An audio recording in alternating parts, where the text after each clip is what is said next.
একবার এক সাহাবী রাসূলকে জিজ্ঞাসা করলেন, হুজুর 7টা জাহান্নাম কত বড়? 7টা জাহান্নাম একত্র করলে কত বড় হবে? কয় জাহান্নাম? আল্লাহ রাসূল বললেন, 7টা জাহান্নাম একত্র করে কোনো জান্নাতের মধ্যে যদি ফেলে দেওয়া হয় তাহলে অনুবীক্ষণ যন্ত্র দিয়ে খোঁজা লাগবে জাহান্নামগুলা গেল কোথায়। দেখছেন সুবহানাল্লাহ কয় না? তাহলে 7টা জাহান্নাম একটা জান্নাতের মধ্যে ফেলে দিলে খোঁজা লাগবে কেরে জাহান্নাম কুটিরে। তার মানে বোঝা গেল একটা জান্নাতের তুলনায় 7টা জাহান্নাম অনেক ছোট। সেই 7টা জাহান্নামের জন্য বর্তমানে পৃথিবীতে 550 কোটি। কত কোটি? 550 কোটি। ইহুদি, খ্রিস্টান, হিন্দু, বৌদ্ধ মিলে 550 কোটি হলো 7টা জাহান্নামের জন্য। আর 8টা জান্নাতের জন্য মাত্র 150 কোটি। জোরে বলেন কত কোটি? জান্নাত কি ছোট না বড়? কত বড়, যার কোনো হিসাবই নেই। হ্যাঁ, ফেরেশতা জিবরাইল বললেন আল্লাহ জান্নাত দেখবার চাই। আল্লাহ কয় যা দেখায়। আলোর চাইতে কোটি কোটি গুণ বেশি গতি নিয়ে 600 পাখা দিয়ে ফেরেশতা জিবরাইল উড়াল দিলেন জান্নাত দেখার জন্য। এই দুনিয়ার 1 মাস পর্যন্ত জান্নাত দেখলেন, কিন্তু জান্নাতের সীমানা পাইলেন না। আলোর চাইতে বেশি গতি নিয়ে ফেরেশতা জিবরাইল বলে, আল্লাহ এত বড় জান্নাত বানাইছেন, এখন পর্যন্ত জান্নাতের সীমানা পাইলাম না। আল্লাহ বলে, জিবরাইল জান্নাত যদি হয় 16 আনা, তুমি সবে মাত্র দেখছো তার 1 আনা। ফেরেশতা জিবরাইলকে আর দেখবো না। দেখছেন? তাহলে সেই 8টা জান্নাতের জন্য মানুষ হলো মাত্র 150 কোটি, আর 7টা জাহান্নামের জন্য হলো 550 কোটি। এই হিসাবে আমরা তো জান্নাত এমনি পাই। জোরে কোন কথা ঠিক কিনা? মুসলমান হয়ে জাহান্নামে যাবে এই চিন্তা মাথা আসে কোত্থেকে? হ্যাঁ, এই জন্য কোনো সময় যান বলেন না যদি সন্দেহ। হাউজে কাউসারের 1 পেয়ালা পানি পান করে কেউ যদি জাহান্নামেও যায়, ওই পানির পাওয়ারে আল্লাহ জাহান্নামকেও জান্নাত বানায়া দিবে। সাহাবারা বললেন, ইয়া রাসূলুল্লাহ আপনার হাতে আল্লাহ হাউজে কাউসার দিবেন, আপনার তো দয়ার কোনো সীমা নাই। আপনার তো দয়ার কোনো সীমা নাই, কারণ তায়েফের মানুষ আপনাকে পাথর মারে, আপনার দেহ দিয়ে রক্ত ঝরে, 2 চোখ দিয়ে পানি পড়ে। যায়েদ বলে, রাসূলুল্লাহ যারা আপনাকে পাথর মাইরা দেহ রক্তাক্ত করে দিল, তাদের ধ্বংসের জন্য কি আপনার চোখের পানি পড়তেছে? আল্লাহ রাসূল বলে, যায়েদ যেই কথা একবার বলেছ এই কথার দ্বিতীয়বার বলো না। যারা আমাকে পাথর মেরে দেহ রক্তাক্ত করে দিল, তাদের জান্নাত, তাদের হেদায়েতের জন্য আমার চোখের পানি পড়তেছে। সাহাবীরা কয়, হুজুর আপনি যেই দরদি নবী, হাসরের ময়দান ইহুদি খ্রিস্টান এসে যদি তৃষ্ণার্ত হয়ে আপনার কাছে হাউজে কাউসারের পানি দেন, পানি চায়, আর আপনি যদি দিয়ে দেন, ওরা পানি পান করলেই তো জান্নাতে যাবে। আল্লাহ রাসূল বললেন, হাউজে কাউসারের আমি হলাম সাগীদার, আর মূল মালিক হচ্ছে আমার আল্লাহ। হাউজে কাউসারের আসল মালিক কে? কিন্তু আমাদের নবী হলেন বন্টনকারী। ধরে বলেন কি কারি? আপনার এলাকায় যারা বাঁটে তার কি কর? সাগীদার কন না? একই তো, আমরা বগুড়া কাহালু তো একই। রাসূল বলেন, আমি হলাম সাগীদার, আমি সবাইকে হাউজে কাউসারের পানি চাইলেই দিবার পারবো না। সাহাবীরা বললেন, হুজুর তাহলে কারা পানি পান করবে? রাসূল বললেন, ফাসাল্লি লিরাব্বিকা ওয়ানহার। 1 নম্বর নামাজ আর 2 নম্বর কুরবানি, এরাই পান করবে হাউজে কাউসারের পানি। 1 নম্বর হলো নামাজ। নামাজ কয় নম্বর? জোরে বলেন। কার নামাজ? নামাজ কিন্তু আমাদের জন্য না। আল্লাহ বলেছেন, ইন্না সলাতি ওয়া নুসুকি ওয়া মাহইয়ায়া ওয়া মামাতি সলাতি লিল্লাহি রাব্বিল আলামিন। ফেরেশতারা শোনো, আমার বান্দারা নামাজ পড়ে আমার জন্যে, কুরবানি করে আমার জন্যে, ওরা বেঁচে আছে আমার জন্যে, ওরা মরে যায় আমার জন্যে, ওরা নিজের জন্য কিছুই করে না, এরা যা কিছু করে কার জন্যে? আপনারা বলেন তো, বাবা কামাই করে কার জন্যে? কথা কয় না। ছেলেকে বাবা ভালোবাসে বলে কার জন্যে? নিজে না খাইয়া ছেলের জন্য বাড়ি বানায়, নিজে না খাইয়া ছেলের জন্য টাকা পয়সা জমায়, কার জন্য গেছে? ছেলেকে বাবা অত্যন্ত ভালোবাসে, এই জন্য বাবা কামাই করে ছেলের জন্যে। বান্দা আল্লাহকে অত্যন্ত ভালোবাসে, এই জন্য বান্দা নামাজ পড়ে আল্লাহর জন্যে। দরকার সুবহানাল্লাহ। আপনারা বলেন তো, আমাদের জীবনের চাইতে আমরা আল্লাহকে কম ভালোবাসি না বেশি বাসি? দরকার হলে আল্লাহর জন্য জীবন দেব। কি বলা হচ্ছে? হায়াতি অমামাতি, বাঁচা থাকবে আমার জন্য, মরেও থাকবে আমার জন্য। কিন্তু এরা বাতিলের সঙ্গে আপোষ করবে না, আপোষ করবে না। এক নম্বর নামাজ, একটু মনোযোগ দিবেন। এই নামাজ সম্পর্কে আল্লাহর নবী সবচাইতে কঠোর। রাসূল বলেছেন, লা সালাতা লা ঈমানা, যার নামাজ নাই তার ঈমান। মানে যেখানে আমি থামবো পরকার কথা আপনারা কবেন, তাহলে ওয়াজ বুঝতে সুবিধা হবে।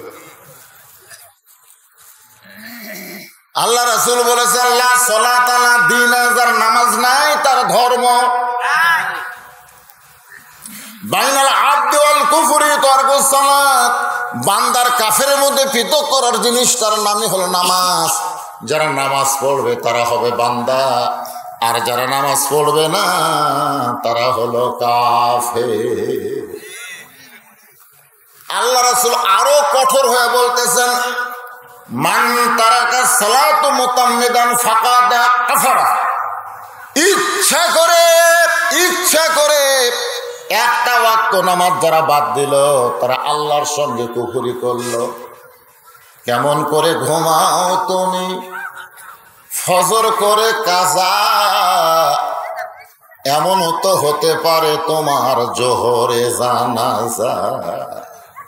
এই যুবকেরা, অধিকাংশ যুবক 3টা পর্যন্ত খেলা দেখে বিশ্বকাপে, আর সালাত খায়রুন শোনার পরে ইয়ার নাই, ইয়ার নাই।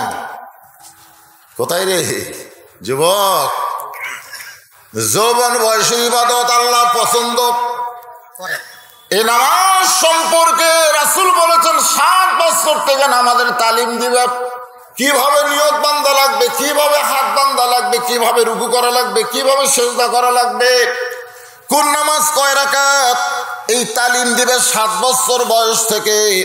আর 10 বছর বয়স থেকে তাকে জোর করে নামাজ ধরাতে হবে। এই নামাজ সম্পর্কে লাস্টে আল্লাহ বলেছেন, ইন্না সলাতা তানহানিল ফাহশাই ওয়াল মুনকার, একমাত্র নামাজই পারে মানুষকে যাবতীয় খারাপি থেকে, ফাহিশা থেকে বাঁচায় দিতে। জোরে করে সুবহানাল্লাহ। এখন যারা চিন্তা করতেছে, হুজুর মসজিদ তো একতলা থামকে 5 ওয়াক্ত লোকই হয় না, কিন্তু আমরা দোতলা করতেছি জুম্মার নামাজের জন্য। ধরে কোন কি নামাজের জন্য? কথা কয় না, জুম্মার নামাজের জন্য দোতলা। তা আমরা যারা জুম্মার নামাজ পড়ে, আমাদের খবর কি? 5 ওয়াক্ত পড়ে না, খালি জুম্মার নামাজ পড়ে, তাদের খবর আছে। এই খবর শুনবেন না? আল্লাহর দয়ার কোনো শেষ আছে? লা তাকনাতু মির রাহমাতিল্লাহ, ইন্নাল্লাহা ইয়াগফিরুয যুনুবা জামিআ ইন্নাহু হুয়াল গাফুরুর রহিম। আল্লাহ বলেছেন, আমার রহমত থেকে তোমরা নিরাশ হও না। তোমরা যত পাপ করো, আমার দয়া তার চাইতে অনেক বেশি। জোরে কোন সুবহানাল্লাহ।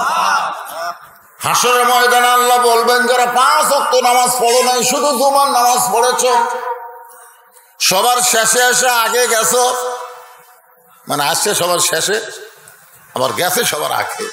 মানে ওর মতন লেট পার্টি নাই, ওর মতন ফার্স্ট পার্টি নাই, মানে আসবি শেষে যাবি আগে। এই সমস্ত জুমার নামাজীদেরকে আমি আল্লাহ জান্নাত দিয়ে দিলাম,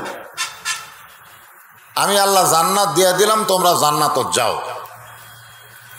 তো তখন 5 ওয়াক্ত নামাজিরা চিন্তা করে দেবে, কে রে আমরা এত কষ্ট করে 5 ওয়াক্ত করলাম, আমাদের কথা আল্লাহ বাদ দিয়ে থিয়ে খালি জুম্মা পার্টি জান্নাত দিল। এই জুম্মা পার্টিরা জান্নাত পাওয়ার কথা শোনা যায়, খুশি হবি ভাই, কষ্ট করে ফজর জোহর পড়ার দরকার হয়নি রে, খালি জুম্মা মারছি, শেষে যায় আগে যাচ্ছি, আল্লাহ দয়া করে জান্নাত দিল, চলো যাই। জান্নাতের কাছে গিয়ে দেখবে জান্নাতের দরজার বিশাল একটা তালা, এইরকম একটা তালা ঝুলানো আছে।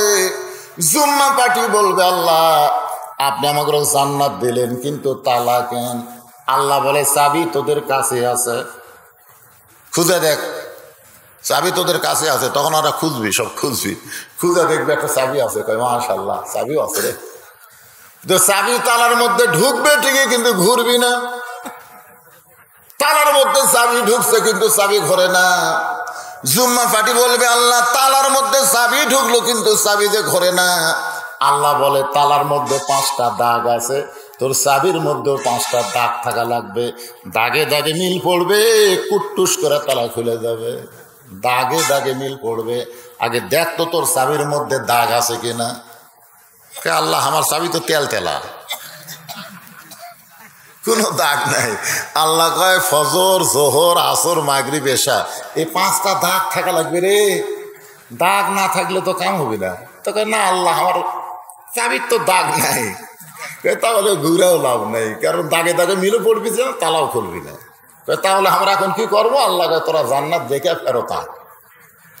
যারা জুম্মার নামাজ পড়ে 5 ওয়াক্ত পড়ে না, এরা জান্নাত দেখতে পারবি কিন্তু ঢুকতে পারবি না।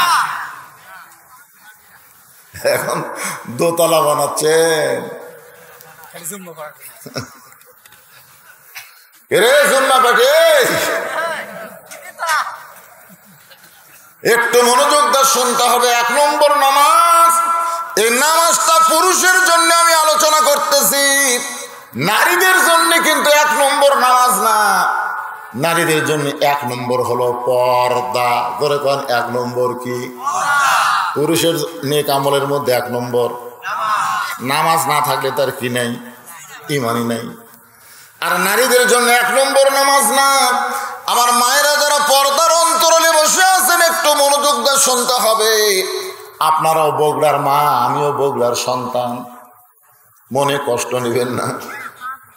আমি নারীদের বিরুদ্ধে কোনো ওয়াজ করি না। পর্দা জোরে কোন কি? নারীদের যদি পর্দা না থাকে, একটা ইবাদত আল্লাহর দরবারে কবুল হবে। কতগুলো মেয়ে মানুষ দাঁড়ায় আছে দরজায়, কতগুলো মেয়ে মানুষ দরজায় দাঁড়িয়ে আছে। যে বাড়ির দরজায় দাঁড়িয়ে আছে ওই বাড়িটা হলো ফাতেমার বাড়ি। ধরে বলেন কার বাড়ি?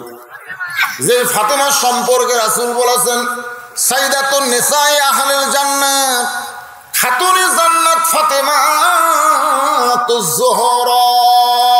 সুবহানাল্লাহ। আল্লাহ রাসূল বলেছেন, কে রে রাস্তার দাঁড়ায় থাকেন কেন ভাইজান? ভিতরে নামেন, নামেন। রাস্তার দাঁড়া থাকা লক্ষণ ভালো? নামেন, ভিতরে নামেন।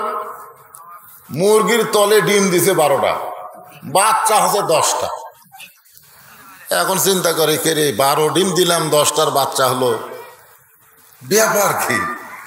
পরে খোঁজলে শুনেছে, বুদ্ধিজীবী কইছে যে 10টা ডিম মুরগির বুকের তলে ছিল, এই 10টা ডিম উষুম পাচ্ছে, আর উষুম পাওয়ার পরে বাচ্চা হচ্ছে, আর এই 2টা খালি সাইড মারছে। তো এই সামিয়ানার নিচে হলো মুরগির বুকের তলের মতো। জোরে কোন কথা ঠিক কিনা? আর রাস্তাঘাট এগুলো হলো সাইড মারা। তা আপনারা বলেন তো, ওই যে 2টা ডিম যে বাচ্চা হয়নি, এই 2 ডিম কি সিদ্ধ করে খাওয়া যাবে? ওই 2 ডিম কি ভাইজা খাওয়া যাবে? ওই 2 ডিম যেখানে মানুষজন বসে আছে ওটা ভাঙ্গা যাবে? খালি গন্ধ। আমি বলবো যেন রাস্তা চলাচলের জায়গা, রাস্তা খারাপ হওয়ার জায়গা না। রাস্তা চলাচল করার জন্য যারা আছেন মাস করে বসবেন। আল্লাহর বান্দারা একটু মনোযোগ দিয়ে শোনেন। যেই দরজায় কতগুলো মেয়ে মানুষ দাঁড়িয়ে আছে, আমার মায়েরা, আপনাকে পর্দার 10টা মিনিট ওয়াজ করি, তারপর আবার নামাজের ওয়াজ আসবে, তারপরে কুরবানির ওয়াজ হবে, তারপরে রমজানের ওয়াজ হবে। আজকে কিন্তু এই ওয়াজের পরে আমার কোনো ওয়াজ নাই। এর আগে যত ওয়াজ করছি এখানে ওয়াজ করে আর এক জায়গায় যাওয়া লাগছে, কিন্তু আজকে আর যাওয়া লাগবে না। না ফজর বলতো না, আপনাকে যতক্ষণ বুঝান যায় এই সূরা কাউসার নিয়ে আপনাদের সামনে আলোচনা হবে ভাইজান। তো এখন ঘরের দরজা বন্ধ, মেয়েরা দরজায় দাঁড়িয়ে আছে। এমন সময় দেখে দরজার সামনে ছোট্ট একটা বাচ্চা দৌড়াদৌড়ি করতেছে। মেয়েদের মধ্যে একজন ওই বাচ্চাকে ডাক দিলেন, আসো তো বাবু। যে কাছে আইছে বলে, তোমার নাম কি? বলে, আমার নাম হলো হুসাইন ইবনে আলী। আমার নাম হলো হুসাইন ইবনে আলী। মেয়েরা বুঝবার পারছে এইটাই তো ফাতেমার সন্তান। মেয়েরা বলতেছে, বাবা আমরা তোমার মায়ের সঙ্গে একটু দেখা করবার চাই। তোমার মা হলো জান্নাতি নারীদের নেত্রী, এই জান্নাতি নারীদের নেত্রীর সঙ্গে আমরা একটু দেখা করবার চাই। হোসেন বলতেছে, আপনাদের কোনো চিন্তা নাই। এই কথা বলে ঘরের মধ্যে দৌড় মারছে। কারণ ফাতেমা যে ঘরে আছে সেই ঘরটা সামনে ঘর না, সেই ঘরটা হলো অন্দরমহল। করে বলেন কি মহল? ইমাম গাজ্জালি বলেছেন, মেয়েরা সব ঘরে থাকতে পারবে না, মেয়েদের একটা ঘর থাকবে, সেই ঘরের নাম হলো অন্দরমহল। অন্দরমহল মানে এমন একটা জায়গা যেখানে পাইকারি হারে মানুষ যাবার পারে না। ইমাম গাজ্জালিকে জিজ্ঞাসা করা হলো, অন্দরমহল মানে কি? ইমাম গাজ্জালি বললেন, কোনো মেয়ে মানুষ যখন মারা যায়, ওই মেয়ে মানুষ মরে গেলে যে সকল পুরুষ মানুষ তারা লাশটা ধরে কবরের মধ্যে নামাবার পারে, কেবলমাত্র তারাই অন্দরমহলে ঢুকতে পারে। আপনারা বলেন তো, একটা মহিলা মারা গেল, আপনাকে একটা মহিলা মারা গেল, পাইকারি হারে যাইতাই ধরে কবরত নামার পারবে? যদি শালি মরে যায়, দুলা ভাই যদি কয় আমার আদরের শালি মরে গেছে, আমি একটু লাশটা কবরত নামাবো, আপনারা কি ফতুয়া দিবেন? কথা কয় না,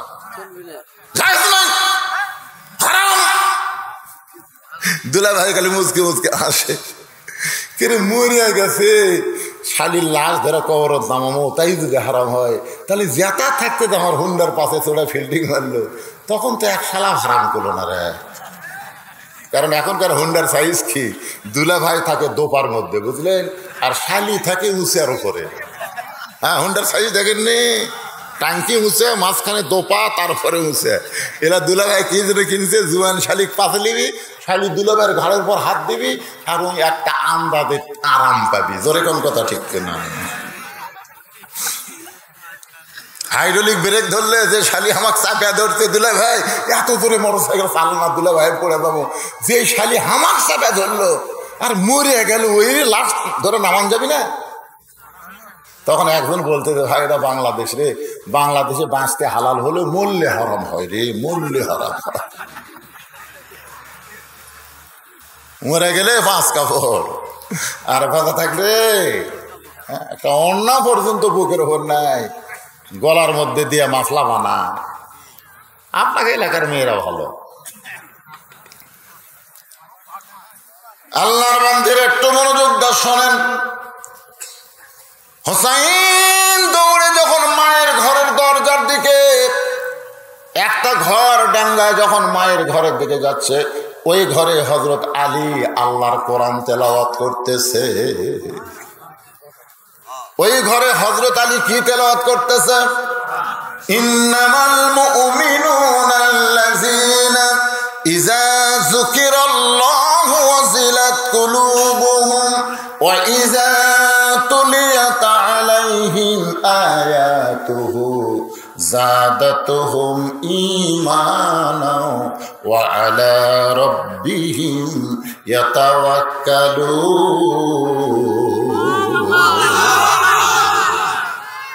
আয়াতের মধ্যে আল্লাহ কি বলতেছে বুঝতে পারছেন? হ্যাঁ, হায় হায় রে, মুমিন কারা? পাইকারি হারে সকলেই মুমিন হতে পারবে না।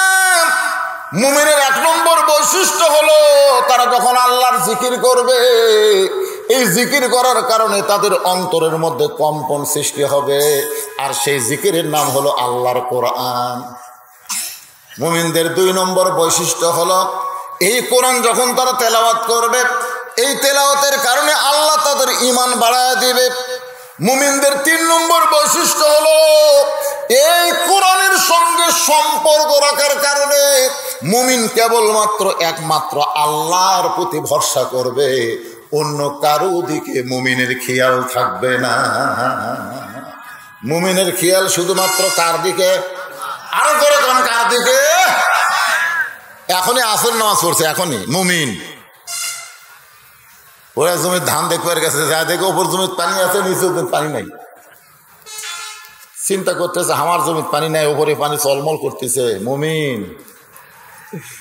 চারিদিকে তাকাছে, মুমিন চারিদিকে তাকায়, কেউ নাই। আস্তে করে বসে ওই হাত দিয়ে আল কেটে দিচ্ছে, দিয়ে ওই পানি দিয়ে হাত ধোছে। মুমিন হাত ধুয়ে আমার উপর দিকে উঠে চারিদিকে তাকাই করছে, আলহামদুলিল্লাহ কেউ দেখেনি। কেউ মুমিন, তুমি মুমিন, তুমি চারিদিকে দেখাচ্ছ। আজকে বাংলাদেশের মুসলমান চারিদিকে দেখে, আল্লাহর দিকে খেয়াল নাই। ধরে কোন কথা ঠিক কিনা? আল্লাহর দিকে খেয়াল থাকলে 1300 টাকার গ্যাস হঠাৎ 1800 টাকা হতো না। ধরে কোন কথা ঠিক কিনা? আল্লাহর দিকে খেয়াল থাকলে এই হারে জিনিসপত্র দাম বাড়তো না। মুমিন বাতিলের সঙ্গে আপোষ না করে হকের আন্দোলন করতো। ধরে কোন কথা ঠিক কিনা? একজন নেতা কাছে 23 সাল দুর্ভিক্ষ হবে, 4 সালে গল্প করতেছে। নেতা কাছে 23 সাল দুর্ভিক্ষ হবে। আল্লাহ কি কাছে রে পাগলা?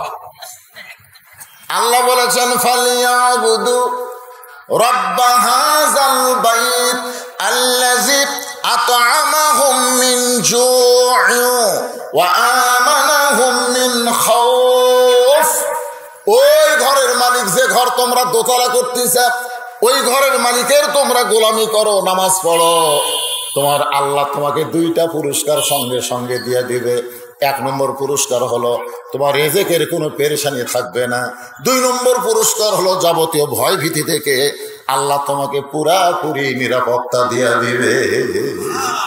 তাহলে দুর্ভিক্ষ দেওয়ার মালিককে, আরো জোরে, রিজিক দেওয়ার মালিককে, না দেশ না সরকার?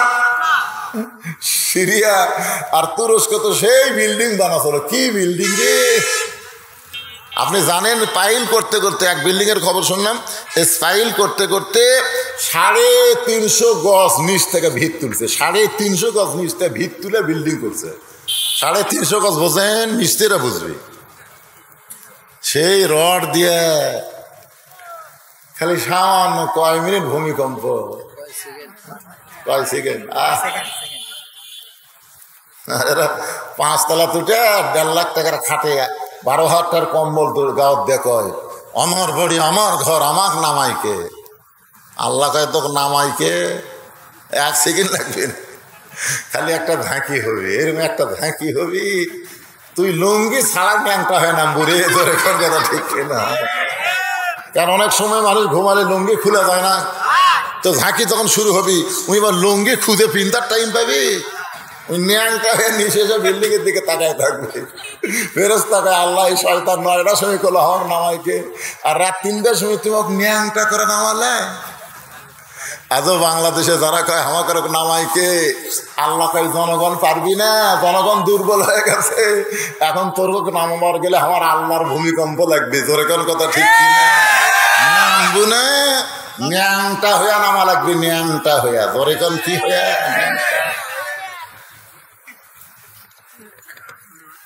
একটু মনোযোগ দিয়ে শুনবেন, রেজেকের মালিককে।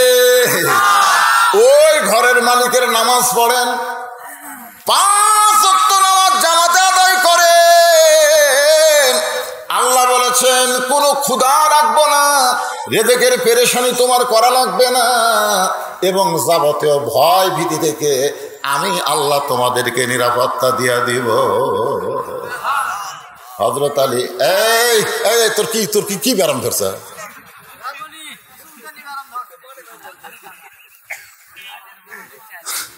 এক মা আসমাক বলতে, হুজুর আমার ছেলে খালি কান্দে, হুজুর একটু পানি পড়া দেন। পানি পড়া দিলেন, কিছুদিন পরে কয় হুজুর কান্দা তো থামেনি, তো তেল পড়া দিলেন। তারপর আসে কয় দোয়া দরুদের বরকত নাই হুজুর, কান্দা থামে না। আমি গেলাম, কে রে বাড়ি, এই দোয়া দেয় কান্দা থামিছে রে, এখন থামে না কেন? 1-1 মাস পর আর মা করলাম, মা খবর কি? কয় হুজুর আর কান্দে না। তো কান্দা থামলো কেমনে, কোন দোয়ায়? বাপ একটা মোবাইল কিনে দিছে, যখনই কান্দে তখনই গেম বাইর করে দেয়, ওই গেম দেখে আর কান্দে না।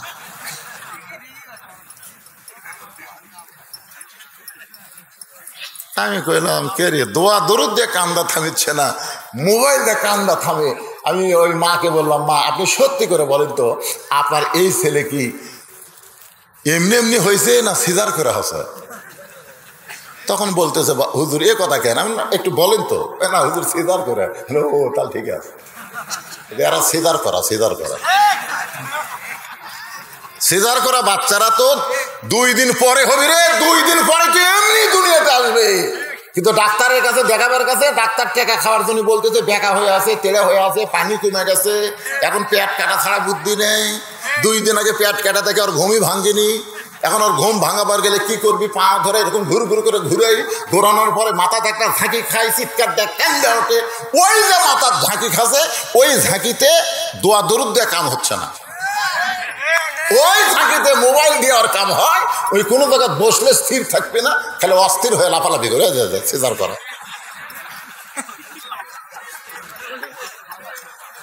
যদি যাবার চাষ এখনই যায়।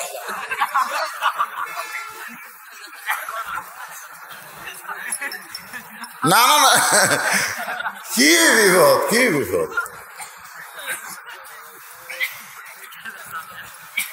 কি কিসের চ্যাংড়া? এই চ্যাংড়া ফেলে কই তো দাম থাকছেন।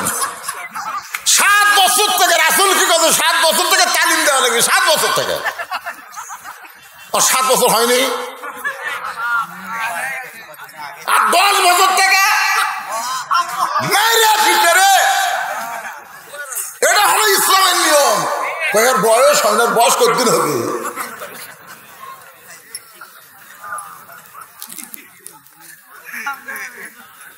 মনে কষ্ট নিয়ে না, আপনারা বগুড়ার লোক, আমি বগুড়ার সন্তান। আমি কি ঢাকাত গেছি যে আমার তেনা মেনা করে ওয়াজ করা লাগবে? সাটানা ওয়াজ হবে, জোরে কোন কথা ঠিক না। যা থাকে কপালে, দেখা হবে সকালে। আমার মায়েরা বোনের একটু মনোযোগ দিয়ে শোনেন। হযরত আলী আল্লাহর কোরআন তেলাওয়াত করতেছে, এমন সময় হুসাইন মায়ের ঘরের দরজায়। সঙ্গে সঙ্গে হযরত আলী কোরআন তেলাওয়াত বাদ দিছে। কোরআন তেলাওয়াত বাদ দিয়ে হোসেনের দিকে তাকায় বলতেছে, থাম থাম। কি বুঝলেন? সবচাইতে উত্তম ইবাদত আল্লাহর কোরআন তেলাওয়াত।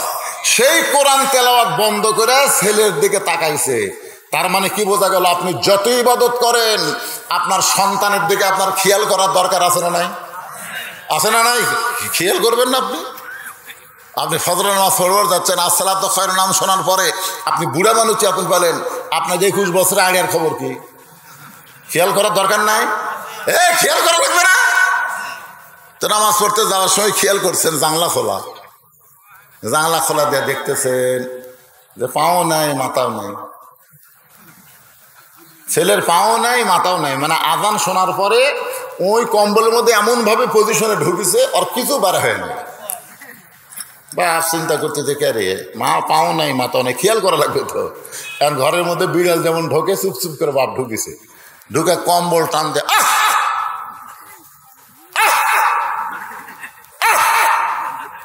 বেটা লাভ দেটে বলতেছে, আব্বা আহ আহ করতেছেন কেন? বলে করার কারণ হলো কম্বলের তলে তোর সাইজ আর সকালে বেলা সাইড ঠিবে কুত্তার সাইজ, একই সাইজ।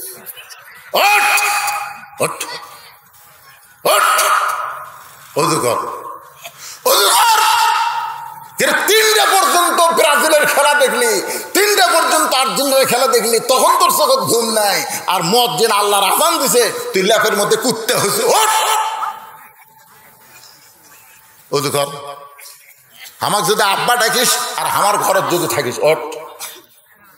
অজু করে বেটা লিয়ে দেয়, কয় পায়ের গোড়ালির সঙ্গে গোড়ালি মিল কর, মিল কর, মিল করে। বাপ বেটা নামাজ পড়তেছে, ফেরেশতাকে আল্লাহ রেজাল্ট কি? আল্লাহ কয় বাপ বেটা দুটাই জান্নাতি। তাহলে খেয়াল করার দরকার আছে না নাই? আপনার 17 বছরের বকনা মানে মেয়ে কি করতেছে? মেয়েটার বয়স হলো 17, এখনো তো বিয়ের বয়স হয় নাই, সরকারি বয়স হলো 18। করে কন কত? তাহলে 17 বছরের মেয়েটাতে গোটা পাড়া ঘুরতেছে। দুনিয়ার সমস্ত যুবকেরা আপনার মেয়ের দিকে খেয়াল করে, আর আপনি বাবা হয়ে কেন খেয়াল করবেন না? আল্লাহ নবী খেয়াল করেছে সুবহানাল্লাহ কোন ঘরের মধ্যে ধুইকা দেখে ফাতেমা হাতের মধ্যে চুরি দিয়া মুসকি মুসকি হাসতেছে। নবী খেয়াল করার সঙ্গে সঙ্গে আর ঘরের মধ্যে ঢোকে নাই। নবী ঘর থেকে বের হয়ে গেলে ফাতেমা চমকে গেল। যেই বাবা ঘরের মধ্যে ঢুকে আমাকে মা মা বলে আদর করে, আর সেই বাবা কি দেখলো, দেখার পরে ঘর থেকে কেন বাইরে গেল? বারান্দায় গিয়া দেখে নবীর চোখটা দর দর করে পানি পড়তেছে। ফাতেমা বলে, বাবা কি জন্যে আপনি এমন করে কাঁদেন? আল্লাহ নবী খেয়াল করে বলতেছে, মা যে দুনিয়াতে সাজবে মা, আল্লাহ তার আখিরাতের শ্বাস কমায় দিবে। সঙ্গে সঙ্গে ফাতেমা হাতের দুইটা চুরি খুলে মাটির ফেলে দিলেন। মাত্র 9 বছরের ফাতেমা। নবী দৌড়ে গিয়ে চুরি দুইটা করে জামার পকেটের মধ্যে ঢুকাই দিলেন। ফাতেমা বললেন, বাবা যে চুরি হাতে দেওয়ার কারণে আপনি খেয়াল করে ভিতরে না ঢুকে বারান্দায় কানলেন, সেই চুরি কেন পকেটে ঢুকাইলেন? আল্লাহ নবী বলে, ফাতেমা তোকে তো আমি খেয়াল করি মা, জোরে কর সুবহানাল্লাহ। আয় তুই আমার কাছে আয়। এই কাছে গেছে নবী বলতেছেন, ফাতেমা একদিন তোর নাকে নাক ফুল পরায় দিব, একদিন তোর কানে কানের দুল পরায় দিব, একদিন তোর গলায় মালা পরানো হবে। ফাতেমা বলে, বাবা সেই দিন কবে? আল্লাহ নবী বললেন, যেদিন তোমার বিবাহ হবে। ও ফাতেমা, মেয়েরা কেবলমাত্র একজন পুরুষের জন্য সাজতে পারবে মা, সেই পুরুষটা হলো তার স্বামী। স্বামী ছাড়া অন্য কোনো পুরুষের জন্য মেয়েরা সাজতে পারবে না। তাহলে আপনার মেয়ের দিকে খেয়াল করার দরকার আপনার আছে না নাই? জোরে কার আছে না নাই? ছেলের দিকে খেয়াল করার দরকার আছে না নাই? ছেলে সারাদিন 4G 5G মোবাইল নিয়ে ঘুরতেছে, ওই কি করতেছে? আপনি মনে করছেন আপনি বাবা জান্নাতে যাবেন? আল্লাহ কোরআনে বলেছেন, ওয়াকালাল্লাযীনা কাফারু রব্বানা আরিনাল্লাযাইনি আদাল্লানা মিনাল জিন্নি ওয়াল ইনসি নাজআলহুমা তাহতা আকদামিনা লিয়াকুনা মিনাল আসফালিন। আল্লাহ ওই সকল সন্তানদেরকে বলবে যারা ফ্রি পাবজি আর ফ্রি ফায়ার খেলছে, পাবজি আর ফ্রি ফায়ার খেলছে, নামাজের আযান দিলে আর গোল মিটিং করছে, এই জান্নাতে যা, এই জান্নাতে যা। তখন ওরা বলবে, আল্লাহ আমাকে জান্নাত দেওয়ার আগে আমাকে বাপক ডাক দেন, বাপক ডাক দেন। আল্লাহ তখন এই জাহান্নামী যুবকদের বাবু করে ডাকবে, শোন শোন শোন। তো বেটারা বলতেছে, আল্লাহ আমাকে বাপগুলো শুতে দেন, শুতেন। আল্লাহ তখন বলে, সুত। তার সমস্ত বেটার বাপেরা সুতপি, বেটারা বলবে, আল্লাহ মানে মুখের উপর পাও দিয়ে, মুখের উপর মুখের উপর কার উপর? মুখের উপর পাও দিয়ে আমরা জাহান্নামে যাব। এই বাপের মুখ থাকতে আমাদেরকে দুনিয়াতে কিছুই বলেনি, না বলার কারণে আমরা খারাপ হয়ে গেছি। কোরআনের আয়াত। বাবা তুমি কি মনে করতেছ? তুমি হজ করে হাজি হয়ে জান্নাতে যাবা, আর তোমার ছেলে আগের মতন গোটা পাড়া ঘুরবে, তোমার মেয়ে বকনার মতন গোটা পাড়ার যুবকদের মন নষ্ট করবে। সন্তানের দিকে খেয়াল করার দরকার আছে না নাই? হযরত আলী কোরআন শরীফ পড়া বাদ দিয়া হোসেন দিকে খেয়াল করবে। থাম থাম। হোসেন থেমে গেছে। আলী বলতেছে, বাইরে খেলাধুলা করতেছিলি ভালো কথা, কিন্তু ঘরের ভিতরে ঢুকে তোর মায়ের ঘরের দরজায় কেন? হোসাইন বলতেছে, বাবা বাহিরে কতগুলো মেয়ে মানুষ আমার মায়ের সঙ্গে একটু দেখা করবার চায়, আমার মা দেখা করার অনুমতি দিবে কিনা, সেই অনুমতি নেওয়ার জন্য আমি মায়ের ঘরে ঢুকতেছি। হযরত আলী বলতেছেন, তোর বয়স কত? তুই যে তোর মায়ের ঘরে ঢুকতেছিস, তোর বয়স কত? হোসাইন বলতেছে, বাবা আমার বয়স কত আমি জানি না, আপনি ভালো জানেন। আলী বলতেছে, এই জন্যই তো তোরে থামাইছি। জোরে কেন সুবহানাল্লাহ। এই জন্যই তোরে থামাইছি, কারণ বর্তমান তোর যে বয়স চলতেছে, এই বয়সে যখন তখন মায়ের ঘরে ঢুকতে পারবে না। তুই মায়ের ঘরে ঢুকতে গেলে তোর মায়ের অনুমতি লাগবে। দরজার মেয়েদের অনুমতি নেওয়ার আগে তুই তোর মায়ের ঘরে ঢুকতে পারবি কিনা তার অনুমতি আগে নেওয়া লাগবে। তুই দৌড়ে যায় দরজা খুলে ঢুকবি? সুবহানাল্লাহ কর না। এখান থেকে কি প্রমাণ হলো, ছেলে যখন একটু বেশি বয়স হবে মায়ের ঘরে ঢুকতে গেলে মায়ের অনুমতি লাগবে। আবার মেয়ে যখন বড় হবে, বাবা যদি মেয়ের ঘরে ঢুকতে যায় তাহলে মেয়ের কিন্তু অনুমতি লাগবে। আল্লাহ আমাকে ছেলে দেয়নি। ভাইরে সোনার ভাইরা, তোমরা গল্প বন্ধ করো তো। ইউটিউব ভাইরা, ইউটিউব সেট হয়নি সব, যা সব বাইরে যা, ঘুরে যা, চানাচুর খায় যা। না না, এরা এখানে কি খোঁজ গল্প, চানাচুর খাইছে তো।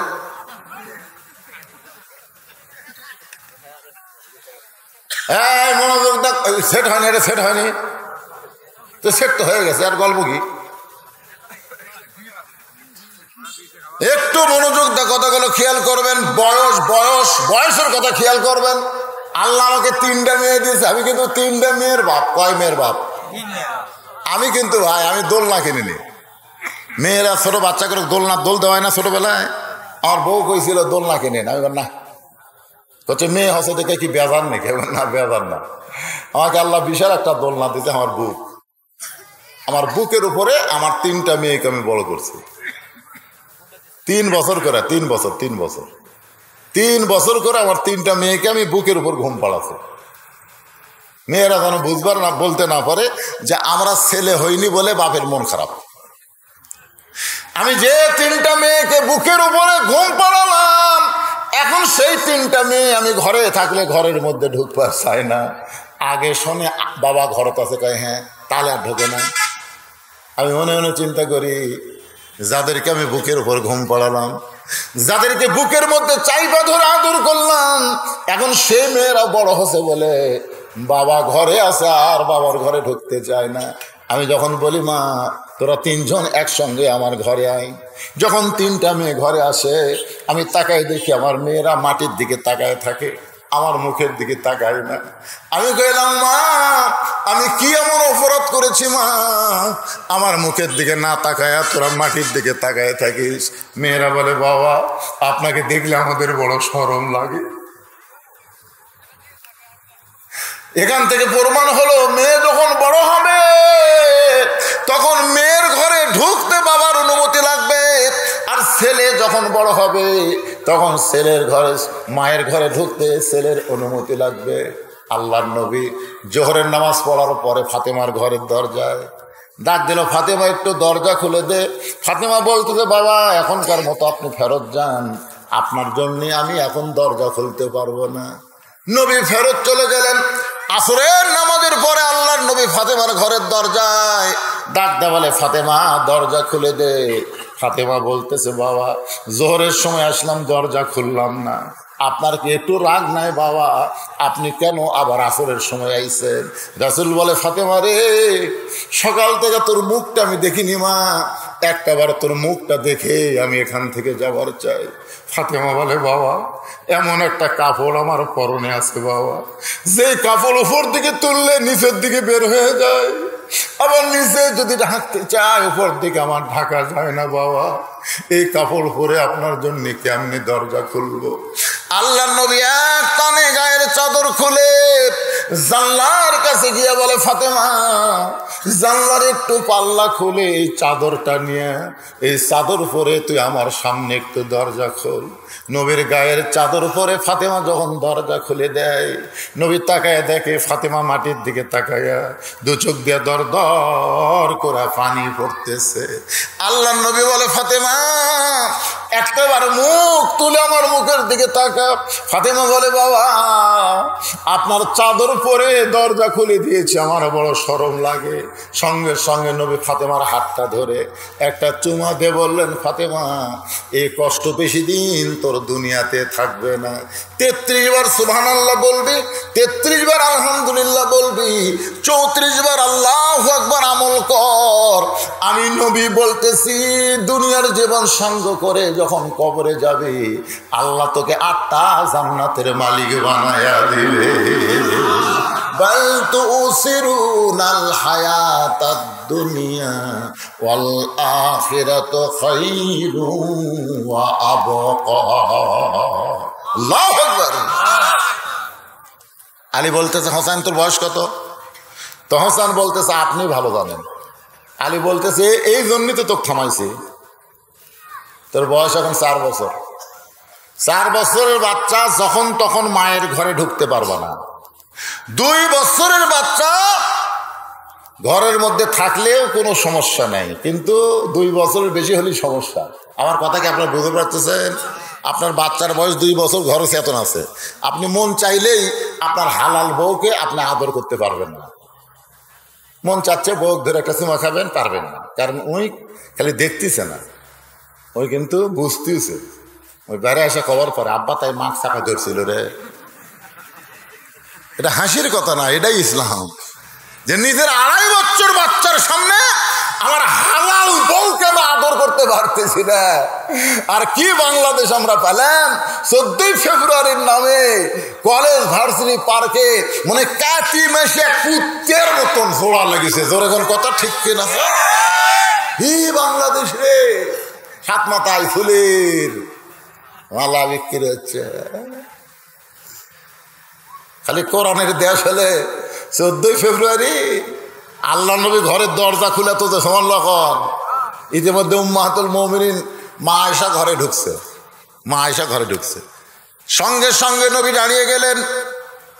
আয়েশার সম্মানে নবী দাঁড়ায়নি, নবী স্বামী হওয়ার কারণে দাঁড়ায় গেছে। ধরে কেন সুবহানাল্লাহ। নবী আস্তে করে গিয়ে ঘরের দরজা বন্ধ করে দেয়। যেই দরজা বন্ধ করছে, মা আয়েশার দেহ থর থর থর থর করে কাঁপতেছে। আল্লাহ রাসূল বলে, আয়েশা তোমার দেহ কেন কাঁপতেছে? বলে, ইয়া রাসূলুল্লাহ, আপনার জুতার পরশে আল্লাহর আরশ ধন্য হয়ে গেছে, যদি কোনো বেয়াদবি হয় এই জন্যই তো আমার শরীর কাঁপতেছে। রাসূল বলে, আয়েশা যখন দরজা বন্ধ করেছি তখন আমি নবী নই, আয়েশা আমি নবী না। একজন নবীর জুতার পরশে আল্লাহর আরশ ধন্য হয়েছে একজন নবীর। আয়েশা বলে, হুজুর আপনি তো সেই নবী। বলে, আমি সেই নবী ছিলাম যতক্ষণ দরজা খোলা ছিল, যখনই দরজা বন্ধ হয়ে গেছে আমি আর নবী নাই, আমি হলাম স্বামী আর তুমি আমার বিবি। আপনার মনে করতেছেন ওই তারিখ 14ই ফেব্রুয়ারি। 14ই ফেব্রুয়ারি মা আয়েশা দৌড়ে এসে নবীর বুকের মধ্যে মাথা ঢুকাই বললেন, আল্লাহ আল্লাহ, আমার নবী শুধু বিশ্ব নবী না, আমার নবী হলেন পৃথিবীর 1 নম্বর স্বামী। যেই কইছে 1 নম্বর স্বামী, সঙ্গে সঙ্গে নবী এই ডান হাতখানা মা আয়েশার পিঠের উপর দিয়ে একটা চাপ দিলেন। চাপ, পিঠের উপর একটা চাপ দিলেন, বউকে বুকের মধ্যে নিয়ে ডান হাতে একটা চাপ দেন। নবীর সুন্নত। এটা কি আমি করতেছি না নবী করতেছে? তো সুবহানাল্লাহ কর না কেন? মা তাকুমুর রাসূলু ফাখুযুহু ওয়া মা নাহাকুম আনহু ফান্তাহু। আমার নবী যেটা করেছেন সেটা করা লাগবে রে। নিজের বউ বুকের মধ্যে নিয়ে চাপ দেবে, এইরকম বুকের মধ্যে নিয়ে বাম হাতে লয়, খবরদার বাম হাতে টান দেন না, ডান হাতে চাপ। যেই চাপ মারছে সঙ্গে সঙ্গে আল্লাহ জিবরাইলকে ডাক দেয়, বলে, জিবরাইল আর দেরি করিস না রে, তাড়াতাড়ি নবীর কাছে কোরআনের আয়াত নিয়ে যা। জিবরাইল বলতেছে, ইয়া আল্লাহ, আমি তো নবীর কাছে 24,000 বার গেছি। সুবহানাল্লাহ। এইভাবে তো কোনোদিন বলেন নাই। কি হচ্ছে? আল্লাহ ডাক দেয়, বলে, জিবরাইল নবী ঘরের মধ্যে যে আমল করতেছে এ আমলের কারণে আমি আল্লাহর আরশ পর্যন্ত খুশি হয়ে গেছে। নবী ঘরের মধ্যে কি আমল করতেছে? নামাজ পড়ছে, সেজদাত আছে, কোরআন শরীফ পড়তেছে, আল্লাহর আরশ খুশি হয়ে গেছে। নিজের বউ বুকের মধ্যে নিলে আল্লাহর আরশ খুশি হয়। জানলা খুলে থুয়া না বন্ধ করা? এ কথা হয় না, খুলে না বন্ধ করা। নিজের বউ বুকের মধ্যে নিচ্ছে, তাও দরজা বন্ধ। আর এই শালারা বিয়েই করেনি, ফাঁকা জায়গা। ফেরেশতা জিবরাইল সঙ্গে সঙ্গে এসে নবীরে সালাম দেয়, আসসালামু আলাইকা ইয়া রাসূলুল্লাহ। নবী ও সালামের উত্তর দেয়। আয়েশা বলে, হুজুর আমি আপনার বুকের মধ্যে জান্নাতের শান্তি পাচ্ছি। সুবহানাল্লাহ। এই সময় কি আপনাকে সালাম দিল? বলে, জিবরাইল। বলি, এখন জিবরাইল আসার টাইম হলো। আল্লাহ নবী বলে, আয়েশার নবীর জিবরাইল ইচ্ছা মতো কোনোদিন আসে না। আল্লাহ হুকুম করেছে, ও জিবরাইল খবর কি? জিবরাইল বলে, হুজুর ঘরের মধ্যে যে আমল করতেছেন, এই আমল করার কারণে আল্লাহ খুশি হয়ে গেছে। আল্লাহ আয়াত নাজিল করেছে, হুন্না লিবাসুল লাকুম ওয়া আনতুম লিবাসুল লাহুন্না। এই আয়াত দ্বারা বোঝা গেল 14ই ফেব্রুয়ারি ভালোবাসা দিবস না, ভালোবাসা হলো স্বামী বিবির পোশাক, বিবি স্বামীর পোশাক। পোশাক যেরকম সব সময় থাকে, ভালোবাসা সারা জীবন থাকবে। কোন একটা দিনের জন্য ভালোবাসা লুটকে থুবেন, শালা হিজরা যায়।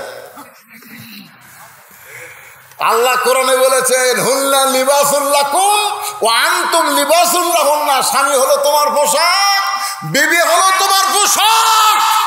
পোশাক যেরকম সবসময় থাকে, ভালোবাসা সবসময় থাকে। ধরে কোন ঠিক কিনা?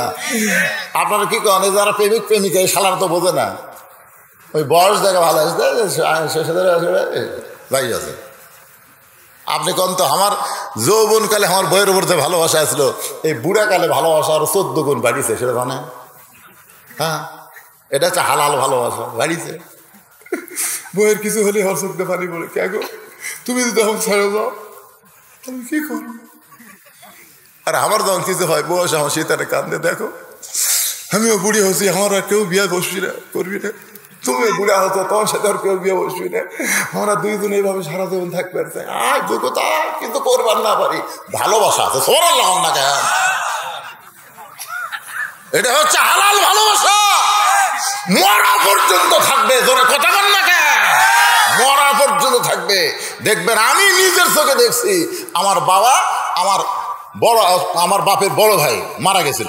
মারা যাওয়ার পরে আমার বাবা ওখানে গেছে, ওটা জামালপুর, শেরপুর জামালপুর। একদিন থাকার পরে পরের দিন আসার কথা। মাকে বলছে এক রাত থেকে আসতেছি, কিন্তু আব্বা যাওয়ার পরে কাছে যে অনুষ্ঠান না হয়ে আপনি যাওয়া ছিলেন। ভাই মরছে, আব্বা 2-3 দিন। মা খালি আমার কাছে এসে কান্দে আর কয়, তোর বাপ ছাড়া ঘুম ধরতেছে না বাবা, তোর বাবাকে একটু মোবাইল করতো, কবে আসবে? আমি বললাম, কেমন আপনি বুড়ি হয়ে গেছেন, এখন বুড়ে আব্বার কি দরকার? তোরা বুঝবো না। পরে একদিন আমার মা আর বড় ভাইয়ের বাড়িতে, আব্বা যাওয়ার কাছে, তোর মা আসলে তো, তোর মা ছাড়া আমি থাকা পারতেছি না। আমি কই, কে রে বুড়া মানুষ কি কয়? তার মানে কি বুঝলেন? এটা ওই ভালোবাসা না, এই ভালোবাসা হচ্ছে কলিজার ভালোবাসা, মরা পর্যন্ত থাকে। তো সুবহানাল্লাহ কন না কেন? আর 14ই ফেব্রুয়ারি ভালোবাসা হলো কাতি পয়সা কুত্তে, সারা বছর শালাকে দেখা নেই, হঠাৎ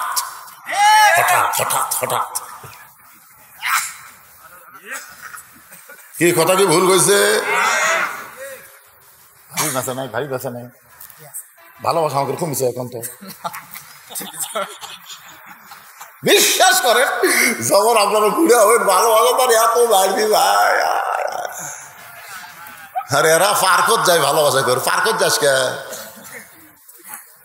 ভালোবাসা করার মন চায়, বিয়া করো বাবা, মহরম লগত দে, বিয়া কর। একটু মনোযোগ দা কথাগুলো শুনবেন। হোসাইন, তোমার বয়স এখন 4 বছর হয়েছে। যখন তখন তুমি মায়ের ঘরে ঢুকতে পারবে না, বরং তুমি আসো আমার কাছে। এই বলে হোসাইনকে হযরত আলী কাছে ডাকলেন। ভাইজান, অত্যন্ত গুরুত্বপূর্ণ কথা। যে মাত্র হোসেন কাছে আইছে, হযরত আলী কোরআন শরীফ হাতে নিয়ে বলতেছে, ধর। 4 বছরের বাচ্চাকে হযরত আলী কোরআন ধরতে বলতেছে, ধর। সঙ্গে সঙ্গে হোসেন বলতেছে, দেন। সুবহানাল্লাহ কবেন না? আলী বলতেছে ধর, বেটা বলতেছে দেন। আলী আসমানের দিকে তাকাই বলে, আল্লাহ আল্লাহ, এটা কি মাল পাচ্ছি আল্লাহ।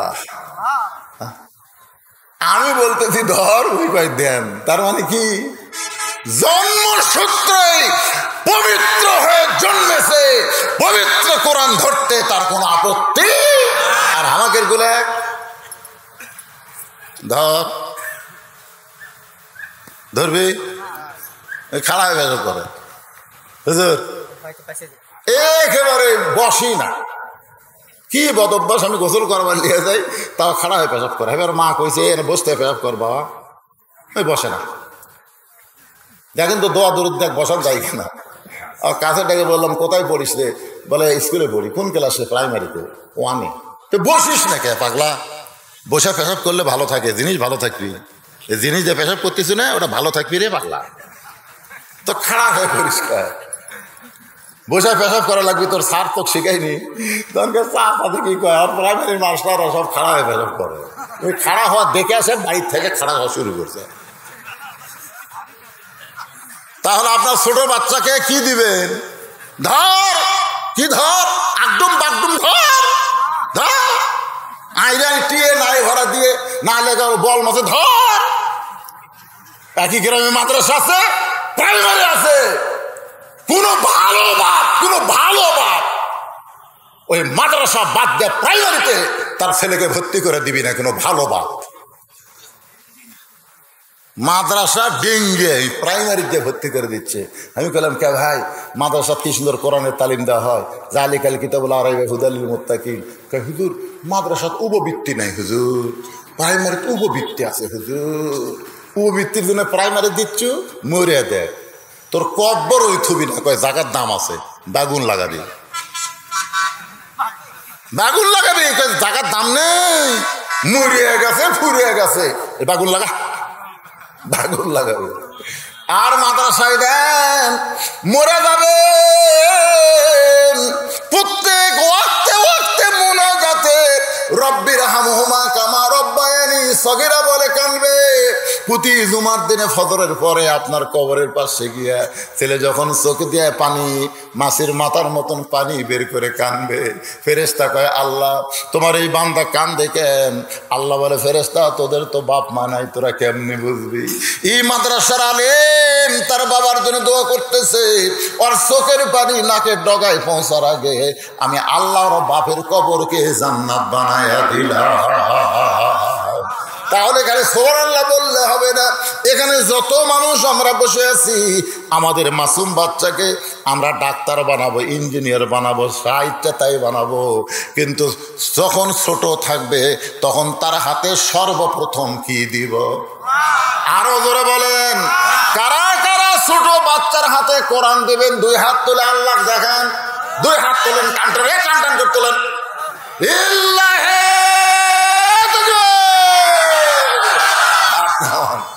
এখন অনেকে চিন্তা করতেছে যেরকম আমার বাচ্চারা সব বড় হয়ে গেছে, আমার বাচ্চারা বড় হয়ে গেছে, তো আমার এখন বাচ্চার হাতে কেমনে দেব?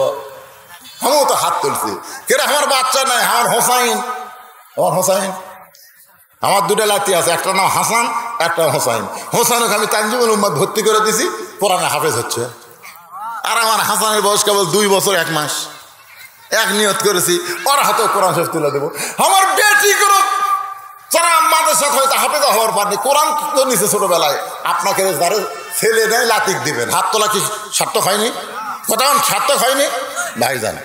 একটু মনোযোগ দিয়ে শোনেন, সামনে ভালো দিন আসবে যদি সন্তান হাতে কোরআন শরীফ তুলে দেওয়ার পরে হযরত আলী হোসেনের হাতে কোরআন শরীফ দিয়ে এবার ফাতেমার ঘরের দরজায় আমার মায়েরা যারা আজকে ওয়াজ শুনবার চাইছে, মায়েরা বলে হুজুর আসে দিনের বেলা সামান্য ওয়াজ করে চলে যায়, মাগরিবের পরে ওয়াজ শুরু করতে ওয়াজ শেষ হয়ে যায়। আজকে সেই মায়েদের প্রাণ ভরা 2টা কথা বলতেছি, আপনারা কি বেজার হচ্ছেন? এখন বলেন তো, মেয়ে বড় হলে বাবা মেয়ের ঘরে ঢুকতে অনুমতি লাগে? লাগে লাগে লাগে। মেয়ে বড় হলে বাবা মেয়ের ঘরে ঢুকতে কি লাগে? অনুমতি লাগে। আর ছেলে বড় হলে মায়ের ঘরে ঢুকতে কি লাগে? কিন্তু স্বামী যদি বইয়ের ঘরে ঢোকে তাহলে অনুমতি জোরে কোন লাগে? তাহলে হযরত আলী ফাতেমার ঘরে ঢুকতেছে, কোনো অনুমতি লাগতেছে না। অনুমতি ছাড়াই দরজা খোলে, তাকায় দেখে ফাতেমা ওই ঘরের ভিতরে অন্দর মহলে বাম হাতে জাতা ঘুরে আর ডান হাতে আল্লাহর কোরআন তেলাওয়াত করতেছে। এই দৃশ্য, একটু দৃশ্যটা দেখেন। বাম হাতে ফাতেমা জাঁতা ঘুরাচ্ছে আর ডান হাতে আল্লাহর কোরআন তেলাওয়াত করতেছে। হযরত আলী এই দৃশ্য দেখার পরে চোখের পানি বের করে মনে মনে বলে, মামুদ আমার ঘরে খাট নাই, পালং নাই, নাই, আমার ঘরে টাকা নাই, পয়সা নাই, কিন্তু ভাগ্য গুণে এমন একটা বউ পাইছে আল্লাহ, যে বউটা ঘরে আসার পরে আমার দুনিয়ার ঘর যেন জান্নাত হয়ে গেছে। সুবহানাল্লাহ। আর আমরা ঘরের যা কি দেখতেছি, আমাকে ঘুরেছে। স্টার জলসা শেষ আছে, জি বাংলা দেখতেছে।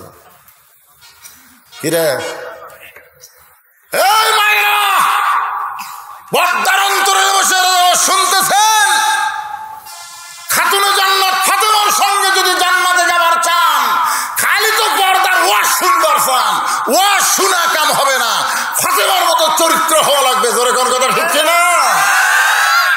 বাম হাতে জাতা ঘুরে, ডান হাতে আল্লাহর কোরআন তেলাওয়াত করতেছে। এ দৃশ্য দেখার পরে হযরত আলী জবান ফসকা বের হয়ে গেছে। আসলে বলবার চাইনি, জবান ফসকা হঠাৎ বের হয়ে গেছে। রব্বানা পড়েন, রব্বানা আতিনা ফিদ দুনিয়া হাসানাতাও ওয়া ফিল আখিরাতি হাসানা ওয়া কিনা আযাবান নার। সঙ্গে সঙ্গে ফাতেমা জাতা ঘুরান বন্ধ, সঙ্গে সঙ্গে ফাতেমা কি ঘুরান বন্ধ, জাতা ঘুরান বন্ধ, কোরআন তেলাওয়াত বন্ধ।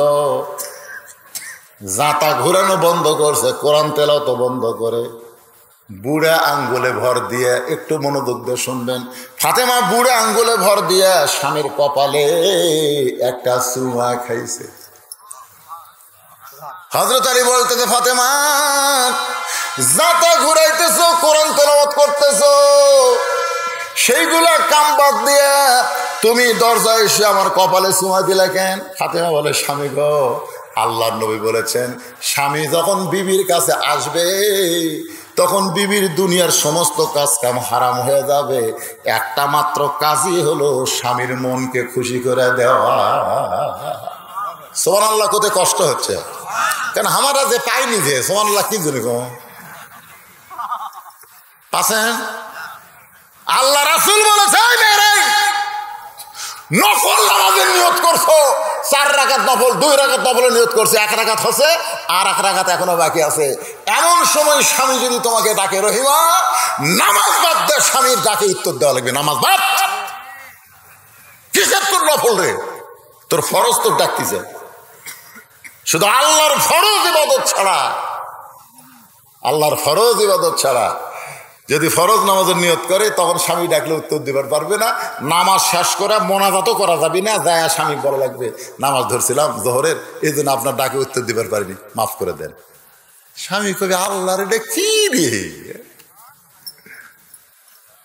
দুপুরবেলা শীতের রাত, মাঘ মাস দিন, গোসল করা খুব কষ্ট হয় শীতের দিনে। দুপুরবেলা বলতেছে, আসো গো গোসল আগে একটু খেলা করি। খেলা করি বোঝেন না, খেলা বোঝেন না, ভালো ভাষাতে বলতেছি। মাদাত বল নাই, 2 জন মাদা ধরে থাকে, আর একজন ডাকে খেলা হবি, খেলা কিন্তু খেলবে গেলে মাদাত বল লাগবে না। বউ বলতেছে, না গো খেলা করা যাবি না। কি জন্য যাবি না? আমি রোজা আছি। স্বামী, এটা কিসের রোজা? এটা নফল রোজা, আমি থাকি।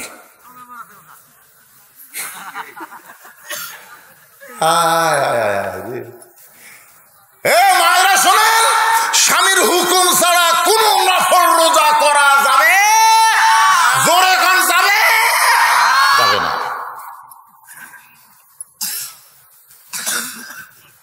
আমি কি আপনাকে বিরুদ্ধে ওয়াজ করছি যে? তো হ্যাঁ ঠিক মতো দিচ্ছেন না, তার মানে এরা যা মাথা তুটিছে, বুঝলেন না? একটু মনোযোগ দিয়ে শোনেন আমার মায়েরা, শোনেন। ফাতেমা বলতেছে, স্বামী গো, আল্লাহ রাসূল বলেছেন, তুমি দুনিয়ার যতই কাজ কামে লিপ্ত থাকো, কোনো কাজ কাম তোমার করা যাবে না। স্বামী দরজায় আসার সঙ্গে সঙ্গে স্বামীর মনকে খুশি করা লাগবে। আমি আপনার কপালে চুমা দিয়া আপনার মনকে খুশি করে দিলাম। আলী বলতেছে, ফাতেমা তুমি যখন আমার মনটাকে খুশি করেছো, তোমার মনটাকে আমি খুশি করতে চাই। 2 ভুরুর মাঝখানে একটু শব্দ করে চুমা দেওয়া লাগবে। রাসূল বলেছেন, একটু শব্দ করা লাগবে। এই যে বইয়ের যে ভুরু নাই, ভুরু, এই 2 ভুরুর মাঝখানে আল্লাহর নবী বলেছেন বলেছেন, স্বামী যখন বিবির দুই ভুরুর মাঝখানে একটা চুমা দিবে, তার আমল নামায় আল্লাহ তাআলা খুশি হয়ে একটা উমরা হজের সওয়াব দিবে। সুবহানাল্লাহ। যারা বলেন আপনি, আপনাকে যদি বলা হয় আপনার বইয়ের ভুরু কেমন, জোড়া না ফাঁক, তো কবে হুজুর আসবেন তো আমরা দেখিনি, মানে চুমাই খাইনি, দেখি করতে গেলে এই আমরা হজ করবার গেলে এখন টাকা লাগতেছে, হজ করতে 7 লাখ, ওমরা করতে 2 লাখ, টাকা লাগবে, টাকা ছাড়া কাম হবে? আজকে তোমরা হজের সব পাবে, ও শেষ করে বাড়িতে বউ তখন দরজা খুলে দিবে, 4টা ধরে 2 ভুরুর মাঝখানে একটু শব্দ করবে, একটু শব্দ। সুবহানাল্লাহ। হযরত আলী ফাতেমার 2 ভুরুর মাঝখানে চুম্বন দিছে। ফাতেমা বলে, স্বামী গো, কোরআন তেলাওয়াত করতেছিলেন জোরে জোরে, আমি ঘর থেকে শুনতে পাচ্ছিলাম।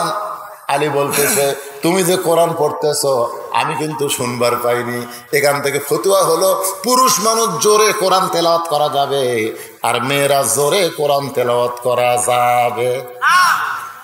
দেখেন, কোরআন তেলাওয়াত জোরে করা যাবে না, মেয়েরা জোরে কথা বলা যাবে, ঝগড়া করা যাবে, ঝগড়া করা যাবে। ফাতেমা বলে, স্বামী গো, কোরআন তেলাওয়াত করা বাদ দিয়ে আপনি অন্দর মহলে ঢুকলেন কেন হঠাৎ? আমার কথা কি আপনার মনে পড়ছে নাকি? আলী বলে, ফাতেমা, তোমার ছোট্ট ছেলে হোসাইন, কিছুই বলে নাই, শুধু বলেছে তোমার ছোট্ট ছেলে হোসাইন। সঙ্গে সঙ্গে ফাতেমার 2টা দেহ থরথর করে কাঁপতেছে। আলী বলে, ফাতেমা, হোসাইন নামটা শোনার পরে তুমি এমন করে কাঁপো কেন? ফাতেমা বলে, স্বামী গো, আল্লাহর নবী দুনিয়া থেকে বিদায় নেওয়ার আগে আমার কানে কানে বলে গেছে, ফাতেমা তুই কি বলতে পারিস মা, আমি দুনিয়া থেকে বিদায় নেওয়ার পরে সবচাইতে বেশি কষ্ট কে পাবে? ফাতেমা তুই কি বলতে পারিস, আমি নবী এই দুনিয়া থেকে চলে যাওয়ার পর সবচাইতে বেশি কষ্ট কে পাবে? ফাতেমা বলে, বাবা, আমার মনে হয় আমি সবচাইতে বেশি কষ্ট পাবো। রাসূল ফাতেমাকে বললেন, মা, দুনিয়ার সমস্ত আমার যত সাহাবী আছে সমস্ত সাহাবীরা মিলে যে কষ্ট পাবে, তুই ফাতেমা যে কষ্ট পাবি, সবাই মিলে যে কষ্ট পাবে মা, তার চাইতে বেশি কষ্ট পাবে আমার হাসান আর হোসাইন।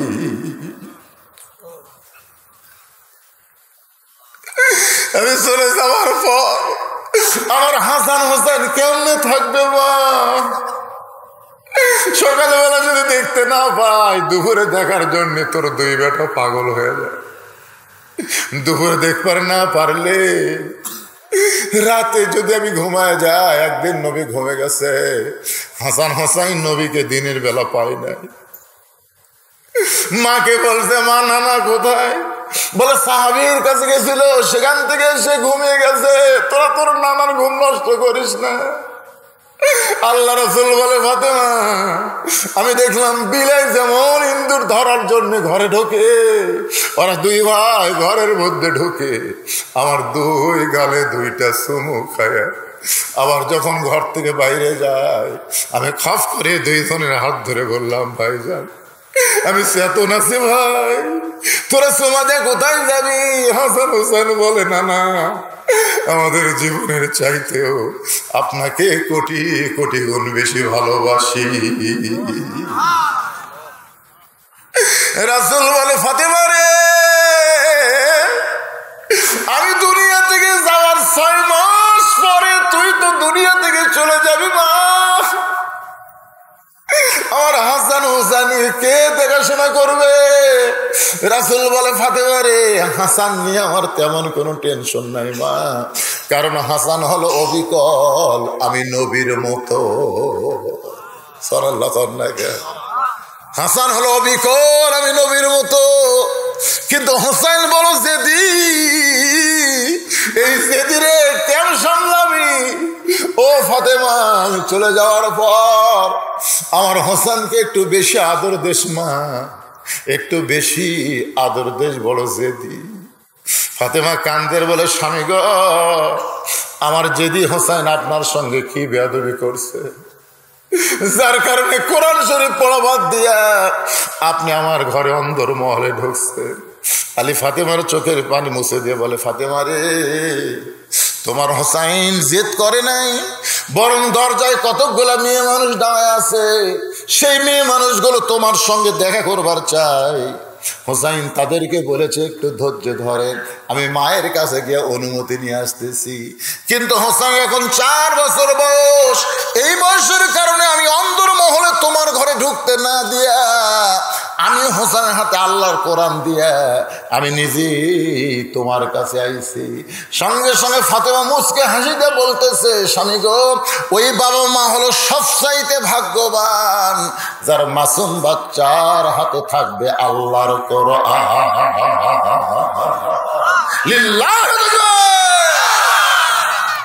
ওই বাবা মা হলো সবচাইতে বড় ভাগ্যবান যার মাসুম বাচ্চার হাতে থাকবে আল্লাহর কোরআন।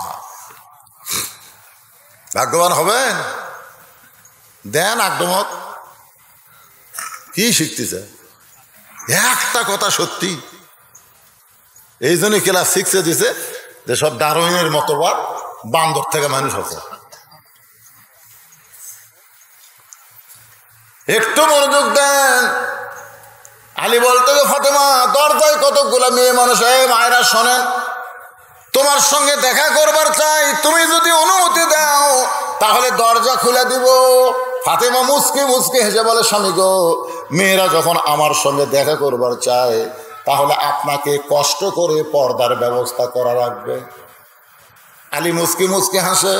ফাতেমা বলে, হাসেন কেন? বলে, হাসার কারণ হলো মেয়েরা মেয়ের সঙ্গে দেখা করবে, এখানে কোনো পর্দার ব্যবস্থা লাগবে না। ফাতেমা বলতেছে, আপনি জ্ঞানের সম্রাট হবার পরেন, কিন্তু পর্দা বিষয়ে আমার চাইতে আপনি কম জানেন। সুবহানাল্লাহ করবেন না? কারণ এখানে সুবহানাল্লাহ পাওয়া যাবে। আপনি জ্ঞানের সম্রাট হবার পারেন, কিন্তু পর্দা বিষয়ে আপনি আমার চাইতে কম জানেন।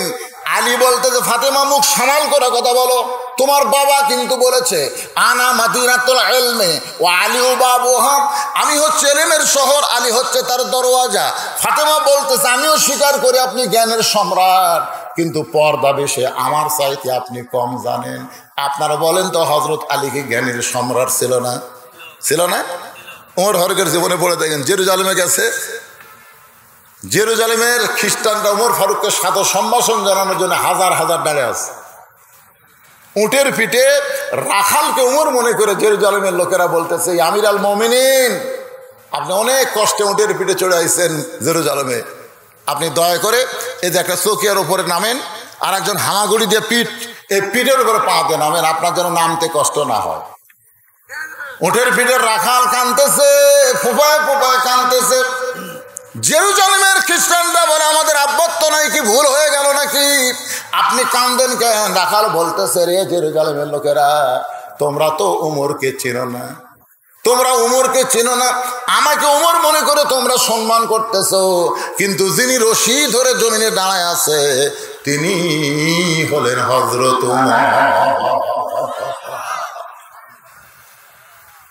সঙ্গে সঙ্গে খ্রিস্টানরা বলে, এটাই যদি ইসলাম হয়, বাংলাদেশের মতন 96টা দেশের খলিফা উমর, সে রশি ধরে জমিনে দাঁড়ায় আছে আর রাখালকে উটের পিঠে তুলে দিছে, এটাই যদি ইসলাম হয়, তাহলে খ্রিস্টান ধর্মে আমরা আর থাকলাম না।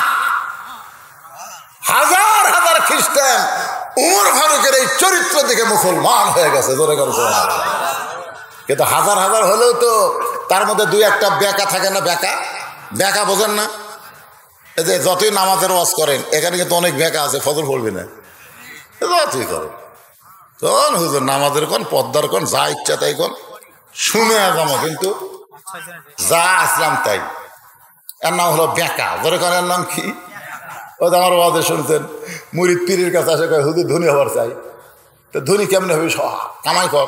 কামাই করে তো হচ্ছে না, যা কামাই করি তাই শেষ। এমন একটা মন্ত্র দেন তাকে, তার দিন হাজির কর। দিন হাজির করার মন্ত্র দিছে, ওই সেই মন্ত্র পড়ে দিন আছে। দিন বলতে তার ভাঙ্গা বাড়ি চাঙ্গা করে দে। তো দিন ভাঙ্গা বাড়ি চাঙ্গা করে দিয়ে বলে, হুজুর কাজ দেন। বলে, আমার অনেক টাকা পয়সা লাগবে, না দে। অনেক টাকা পয়সা আনে দিয়ে বলতে হুজুর কাজ দেন, ভালো ভালো খাবার আনে দে, ভালো ভালো খাবার আনে দে, হুজুর কাজ দেন। আর তো কাজ নাই, কাজ দেওয়া লাগবে তো, আমাকে ডাকছেন, কাজ না দিলে আমি বেকার থাকবো না, তো কাজ দেন, কাজ না থাকলে আমরা ঘাড় ভাঙবো। তখন আমি তো জিন হাজির করবার শিখছি রে, এক তো তাড়াবার শিখিনি। মারছে পীরের কাছে দৌড়, পীর কাছে দৌড় আসকে হুজুর যা আছে জিন তাই দিছে, কিন্তু খালি কাজ চায়, আমার তো আর কাজ নাই, কাজ না দিলে বলে ঘাড় ভাঙবি। জিন কোথায় কয়ে যে আসতেছে, জিন এসে কয় পীরের কাছে লুকে লাভ নাই, কাজ দে, কাজ না দিলে তোর ঘাড় ভাঙবো। পীর সাহেব বলতে তখন মুড়িদের কাম নাই, কিন্তু আমার আছে তো। বলে কি কাম? বলে কুত্তার বেকানা সোজা কর, যা ও যে কুত্তার বেকানা সোজা কর। জিন টানে সোজা হয়, ছাড়া দিলি বেকা হয়, টানে সোজা হয়, ছাড়া দিলি বেকা হয়।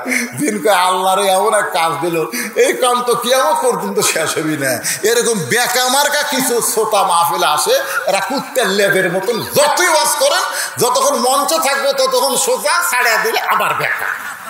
এরকম বেকা থাকে কি থাকে না? ধরে কোন ওই বেকা মারছে দৌড় পাদ্রির কাছে, ধরে কনকার কাছে, পাদ্রির কাছে গিয়ে বলতেছে, ও খ্রিস্টান যাজক পাদ্রি, তোমার সব খ্রিস্টান উমরের আদর্শ থেকে মুসলমান হয়ে গেছে। যারা সাদর সম্ভাষণ জানাবার গেছে, কি যেন দেখালো, উমর মুসলমান হয়ে গেছে। পাদ্রি দৌড়ে এসে বলে, উমর আমিও মুসলমান হবার চাই। উমর বলে, আলহামদুলিল্লাহ, আপনি হলেন খ্রিস্টানদের পীর সাহেব, আপনি যদি মুসলমান হন তাহলে তার কোনো টেনশন নাই। পাদ্রি বলতেছে, আমার 4টা প্রশ্নের উত্তর দিলে আমি মুসলমান হব। ওমর ফারুক বলে, কি প্রশ্ন ভাই? বলে, 1 নম্বর প্রশ্ন হলো, একই সঙ্গে 2 ভাই জন্মগ্রহণ করেছে, আবার বহু বছর পরে একই সঙ্গে 2 ভাই মৃত্যুবরণ করেছে, কিন্তু এক ভাইয়ের চাইতে 100 বছরের বড়। এই 2 ভাইয়ের নাম বলা লাগবে। একই সঙ্গে জন্মগ্রহণ করছে, আবার বহু বছর পরে একই সঙ্গে 2 ভাই মারা গেছে, কিন্তু এক ভাইয়ের চাইতে 100 বছরের বড়। এই 2 ভাইয়ের নাম বলা লাগবে। আমার 2 নম্বর প্রশ্ন হলো, পৃথিবীর এমন কোন জায়গায় সূর্যের আলো একবার পড়েছে, কিয়ামত পর্যন্ত আর সূর্যের আলো পড়বে না, ওই জায়গার নাম বলতে হবে। আমার 3 নম্বর প্রশ্ন হলো, পৃথিবীর এমন কোন কবর জীবিত, কবরের ভিতরে লাশটাও জীবিত, কবর এবং লাশের নাম বলতে হবে। আমার 4 নম্বর প্রশ্ন হলো, পৃথিবীর এমন কোন কারাগার কয়েদি নিঃশ্বাস নেবার পারে না, এরপরে জীবিত থাকে। ওমর কান্দের বলে, পাদ্রী ভাই, এমন প্রশ্নই আমি জীবনে শুনি নাই, তাহলে উত্তর দিব কোত্থেকে? পাদ্রী বলতেছে, এরা বোকা শোকা মূর্খ থেকে মুসলমান হসে, কিন্তু আমি পাদ্রী মুসলমান হতে পারলাম না। ওমর ফারুক তখন জেরুজালেম থেকে মদিনায় আইলেন। হযরত আলী দেখা করতে গিয়ে বললেন, উমর ফারুক যখন মদিনার খলিফা ছিলেন, হযরত আলী তখন ছিলেন শিক্ষামন্ত্রী। জোরে কোন কি মন্ত্রী? আরো জোরে কোন কি মন্ত্রী? শিক্ষামন্ত্রী। ওসমান গনি তখন ছিলেন অর্থমন্ত্রী। নবীর সময় শিক্ষামন্ত্রী হযরত আলী, নবীর সময় অর্থমন্ত্রী ওসমান। আর আল্লাহ নবী যখন ছিলেন তখন উমর ছিল আইন মন্ত্রী। জোরে কোন কি মন্ত্রী? আর আবু বকর ছিল হলো ধর্মমন্ত্রী। চলে গেছে নবী, চলে গেছে আবু বকর, এখন আইন মন্ত্রী হয়েছে খলিফা। শিক্ষামন্ত্রী এখনো বহাল তবিয়তে আছে। জোরে কোন সুবহানাল্লাহ। জেরুজালেমের রেজাল্ট কি? উমর ফারুক বলতেছে, হতে হতে হলো না। আলী বলতেছে, কি হতে হতে হলো না? বলে, এই পাদ্রীটা মুসলমান হবার চাইছিল, কিন্তু 4টা প্রশ্ন করলো, উত্তর দিবার পারিনি, তাই মুসলমান হয়নি। আলী বলতেছে, কি 4টা প্রশ্ন করছে? বলে, 1 নম্বর প্রশ্ন হলো, একই সঙ্গে জন্মগ্রহণ করছে যমজ ভাই, বহু বছর পরে একই সঙ্গে 2 ভাই মারা গেছে, কিন্তু এক ভাইয়ের চাইতে 100 বছরের বড়। এই 2 ভাইয়ের নাম কি? আলী মুস্কি মুস্কি হাসিয়ার বলে, এক ভাইয়ের নাম হলো আজিজ আলাইহিস সালাম, আর একজনের নাম হলো ওজায়ের আলাইহিস সালাম। ওজায়ের 100 বছর ঘুমের মধ্যে থাকার কারণে ওই ঘুমটা তার হায়াত কম, 100 বছর হয়ে গেছে। এইটাই কি আপনি বলতে পারেন নাই? আমার মনেই নাই। 2 নম্বর প্রশ্ন করেছে, পৃথিবীর এমন কোন জায়গায় সূর্যের আলো একবার পড়ছে, কিয়ামত পর্যন্ত পড়বে না? হযরত আলী বলতেছে মুস্কি মুস্কি হেসে, যখন মুসা আলাইহিস সালাম সাগর পার হলো, তখন আল্লাহ সাগরকে রাস্তা বানায় দিল, 12 লাইন রাস্তা। আমাকে বগুড়ায় এটা কয় লাইন হচ্ছে? জোরে খান, কয় লাইন? এই 4 লাইন করবার যায় সরকারের 12টা বেজে গেছে, আর আল্লাহ সাগরের মধ্যে 12 লাইন রাস্তা করছে। সুবহানাল্লাহ। 12 লেন, 12 লেন। যখন রাস্তা করে দিয়েছে মুসা নবীর জন্যে, তখন ওই যে সূর্যের আলো সাগরের তলে পড়ে গেছে। যখন ফেরাউন পার হবার চাচ্ছে তখন সাগর আবার আগের মতন মিলিত হয়ে গেল। ওই যে সূর্যের আলো একবার পড়লো, কিয়ামত পর্যন্ত আর কোনোদিন পড়বে না। ওমর ফারুক বলে, আলী ভাই এটা তো আমার জানা নেই। 3 নম্বর প্রশ্ন করেছ, কবরটাও জীবিত, লাশটাও জীবিত। আলী বলতেছেন কবর হলো মাছ আর লাশ হলো ইউনূস আলাইহিস সালাম। উমর কান্দের বলে, আলী ভাই এই কথা তো আমার খেয়াল নাই। তাহলে আমার প্রশ্ন করলো, এমন কোন কারাগার কয়েকদিন নিঃশ্বাস নিবার পারে না, জীবিত থাকে? বলে মায়ের পেটে সন্তান 10 মাস কারাগারে, নিঃশ্বাস নেবার না পারলেও আল্লাহ কুদরত দিয়ে জীবিত রাখে। উমর ফারুক আলীকে বুকের মধ্যে নিয়ে বলে, আপনি হলেন জ্ঞানের সম্রাট। সুবহানাল্লাহ। আর ফাতেমা বলতেছে, আপনি জ্ঞানের সম্রাট হবার পরেন, আপনি পর্দা বিষয় আমার চাইতে কম জানেন। আলী বলতেছে, ঠিক আছে ঠিক আছে, তুমি হলা বক্তা, আমি হলাম শ্রোতা। দেখি তো তুমি পর্দা বিষয় আমার চাইতে কি বেশি জানো, আমি শুনবার চাই। সুবহানাল্লাহ।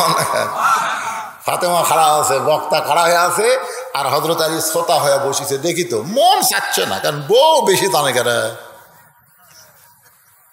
বউ বেশি জানলে আমাদের তো মন খারাপ হয়, বুঝলেন?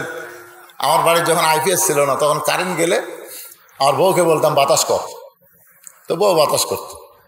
তো গুনে গুনে পাকা হাঁকায় গুনে 1 1 2 3 4। আমি চিন্তা করলাম করে গুন হে খেলে তো 100টা হয়ে গেলে আমার বউকে এখন আপনি করেন, আপনি বাতাস করেন। আমি করলাম, কেন? আপনি জানেন না যে হুন্না লিবাসুল্লাকুম ওয়া আনতুম লিবাসুল্লাহুন্না, স্বামী বিবির পোশাক, বিবি স্বামীর পোশাক। তাহলে আমি 100টা হাঁকালাম, আপনি হাঁকাবেন না? তা আমি আর রাগ করে গুনতেছি না, কিন্তু আমার বউ গুনতেছে। মানে আমি হাঁকাচ্ছি, আমার বউ গুনতেছে।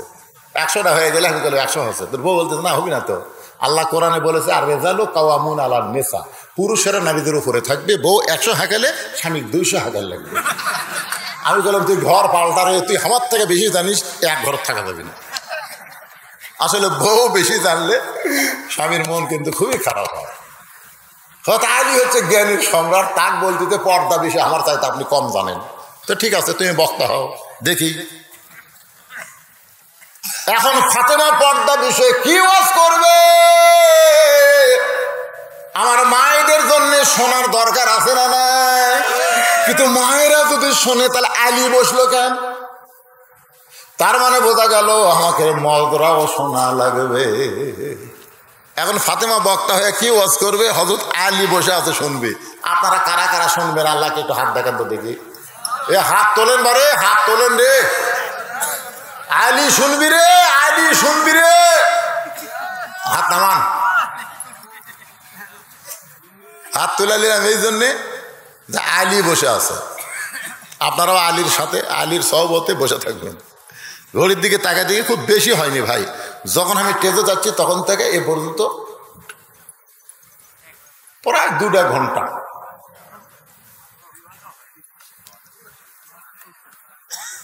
এরা বুঝবার পারতেছে না কটা সময় উঠছে। তো এখন বাঁচতে কটা, ঘড়ির দিকে তাকায় থাকেন তো কটা বাজা? তো 11:15 বাজে, 9টা থেকে 11:15 কয়টা হয় রে? তো 2.5 ঘন্টা হবে, তো আজ হয়নি, আরো 1 ঘন্টা হবে। তো কি আছে আজকে কি আমার আর পরে ওয়াজ আছে? তাই না, শোনেন এখনকার বক্তারা, শোনেন কথাটা শোনেন। এই বাবা হুজুর আপনি গেলে সব বরকত শেষ। এখনকার বক্তারা কি জানেন, শ্রোতারাও খুব বোকা হয়ে গেছে। মাগরিব 6টার থেকে 8টা পর্যন্ত আমি ওয়াজ করছি। 6টার থেকে 8টা হলে কয় ঘন্টা হয়? 2 ঘন্টা হয়। ওয়াজ করে মোনাজাত করে দিন, লোকজন যাচ্ছে আর করছে, টেকা মারাইলে গেল। এটা একটা ওয়াজ হলো, উঠলো আর নামলো। কেন উঠলো আর নামলো না? 2 ঘন্টা হলো। অথচ বক্তা 10টার সময় উঠে 12টা পর্যন্ত ওয়াজ করলো। শ্রোতারা যাচ্ছে আর করছে, হুজুর দেখছো 12টা পর্যন্ত ওয়াজ করলো রে, 12টা পর্যন্ত করলো রে। কেন উঠছে কয়টায় রে? 10টায় উঠে 12টা হয়, 6টায় উঠে 8টা, তাই হয়, একই হয়। আজকে যদি আমার 10টা তুলে দিত, 12টায় মোনাজাত করলে জনগণ হুজুর দেখছো এদের 12টা পর্যন্ত ওয়াজ করছে রে, এরে 2 ঘন্টা ওয়াজ হতো, এখন সোয়া 2 ঘন্টা হতো পাগলা, আর 1 ঘন্টা ওয়াজ হবে। আমি হাত তুলে সেই জন্যই মসজিদ দোতলা করবে। এখন দোতলা করবার গেলে কি লাগবে, আলীর মতন বসে থাকে ওখান থেকে হাত তুলে তুলে আপনারা বলবেন এই মুরব্বী কে উঠলো, ও বাবা শোনা সান বাবা, ও সান শোনা সান। না না, জরুরত এই সময় থাকবে। ভাই আমার কাউন্সিলর ভাই কি কয়, কে কখন আছে রে এরা, ভালো আছেন? ওয়াজের আগে আছে বলছিলেন গুড়ি, হ্যাঁ সোহান আল্লাহ।